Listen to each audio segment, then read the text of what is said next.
Timecop follows veteran police officer Timothy "Timmy" Cop as he travels through time and fights crime along with his dinosaur pal Rex.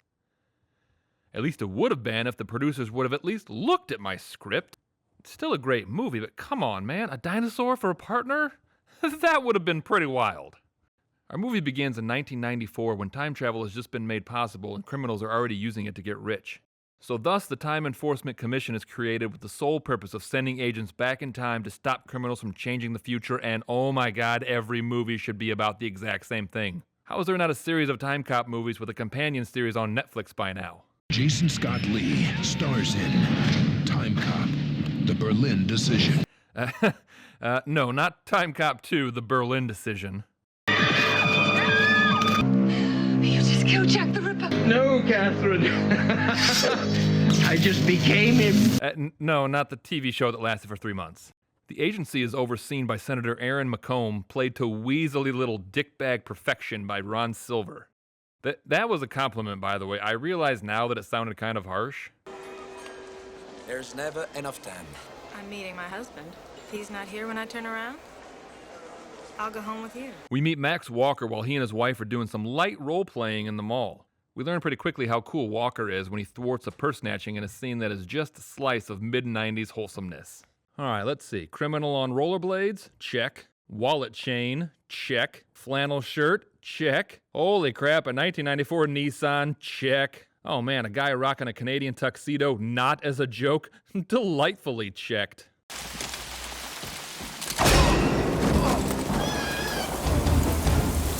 Finish him. Who are you? You're a smart boy. Why don't you sleep on it a while?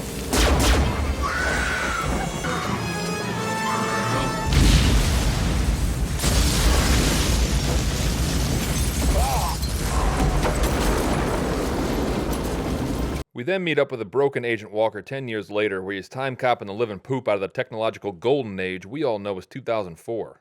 Walker tracks his former TEC partner to 1929, where he's making money off the stock market crash. He's about to apprehend him when some real knuckleheads bust in and try to give him the old what for. I went 10 rounds with John L. Sullivan himself.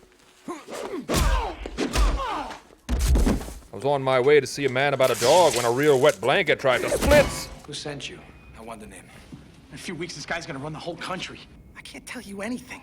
He'll send somebody back to wipe out my grandparents. It'll be like I never existed. My mother, my father, my wife, my kids, my cat.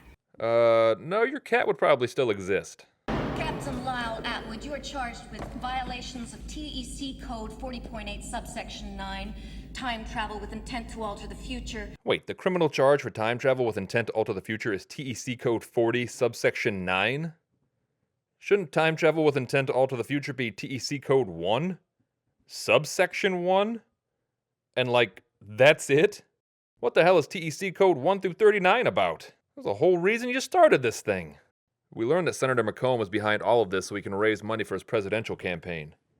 A murderous politician rigging an election through time travel? Still a step up from Donald Trump, though, am I right? Huh? No political stuff? All right. The white supremacist party has qualified for matching funds. Oh, come on. I can't do anything political. But it fits so well. Fine. Top 10% will get richer. The other 90% can emigrate to Mexico. Oh, you have got to be shitting me. Man, car technology really went to shit in 2004. How the hell are you supposed to see out of that thing? Looks like a Mercury that someone decorated for a homecoming parade.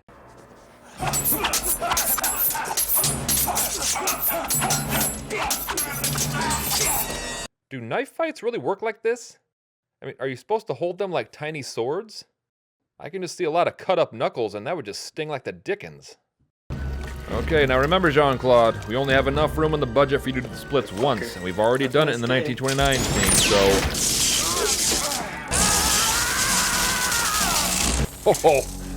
Oh, okay, that was pretty badass. Time travel is an exact science that requires extreme precision, so... what's the deal with shooting them directly at a brick wall? Okay, we've been over this. Time travel cannot exist without the brick wall.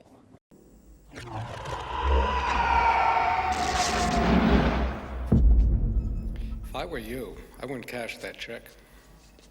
It's gonna cost you more than you'll ever know. Right. Don't touch me. Same matter can't occupy the same space. So let me walk around you in really tight circles while getting increasingly dizzy.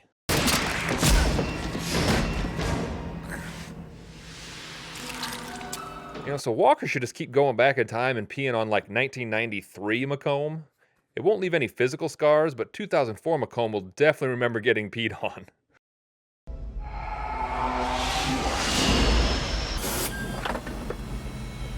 What the hell's going on here? You're lucky you got back. They're getting ready to tear up these tracks. Macomb? Who else? What's the matter? It's been headed this way for months. When I left, nothing had happened. He's changed the future. What are you talking about? You're in the time travel business. If one of your agents comes back and is very confused about his current surroundings, you should probably check to see what has changed since the last time he went back. Like, don't just act like he's crazy. Like, the whole point of this is that he's going back to try to stop something, so if he comes back and nothing is the same, then it means that he didn't do his job right. I mean, the first question you should ask when an agent comes back is everything still the same from when you left? Have him killed before he joined TEC. So he's going to have to be erased. Walker, I'm going to be looking for a new government job next week, and I don't think it'll help my chances a whole hell of a lot if I'm the guy that tried to put our next president in jail. Do you think I'm making this up? Forget it. You're not going back. So he has almost an entire day to plan out what he's going to do to stop this attack, and instead he just kind of delays the original attack by about 10 seconds. Surprise. And then still almost gets everyone killed. See, Agent Walker is too visible. But Officer Walker, dead. It's just another DC statistic. Get the younger one. I want him to see this. He's dead. No, he's not dead, you moron. If he were dead, he would not be here. There's a bomb that's going to go off any second now. You know what happens then? We're all going to be dead. My young self is still going to be president. Okay, so they know that Walker isn't dead because future Walker is still alive. And when 1994 Macomb was kicked in the face, it instantly left a scar on 2004 Macomb's face. So these are the exact same people walking the same timeline. So if 2004 Macomb dies in 1994, then 1994 Macomb should be on a path that will inexorably lead to him traveling to 1994 from the year 2004 in order to be killed by 2004 Walker in the year 1994. Oh, shit. My nose is bleeding. Hold on.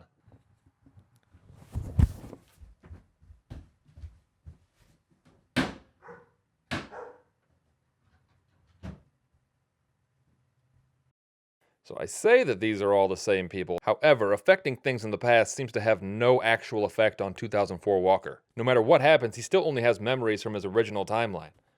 So maybe he's the exception because he's the one going back, but then Macomb and his goons are also going back. I am overthinking Timecop. I'm sorry. What are you doing here? What do you mean? You called me. Left a message. Don't argue among yourself. I left it. No, nobody's got a future. With all the time traveling and paradoxes, the most implausible aspect of this movie is that Van Damme could impersonate Macomb so well that Macomb himself is fooled. Van Damme has never sounded like anyone other than Van Damme. Hello, Macomb. This is that scumbag Macomb from the future. Meet me at this random dude's house. Same matter can occupy some space. I'm still kicking. I must be on Broadway.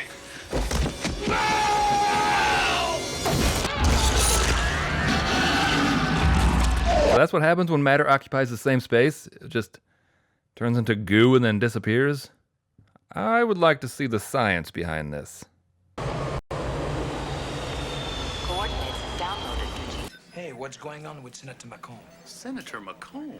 10 years ago, Macomb left his office, canceled all his appointments, disappeared. Nobody's ever seen him since.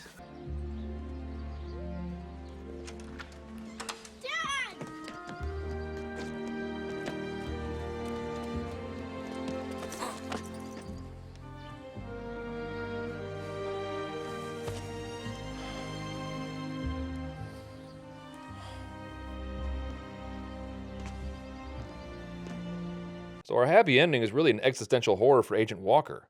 He has no recollection of the last 10 years of his life, and he has a son that he knows nothing about.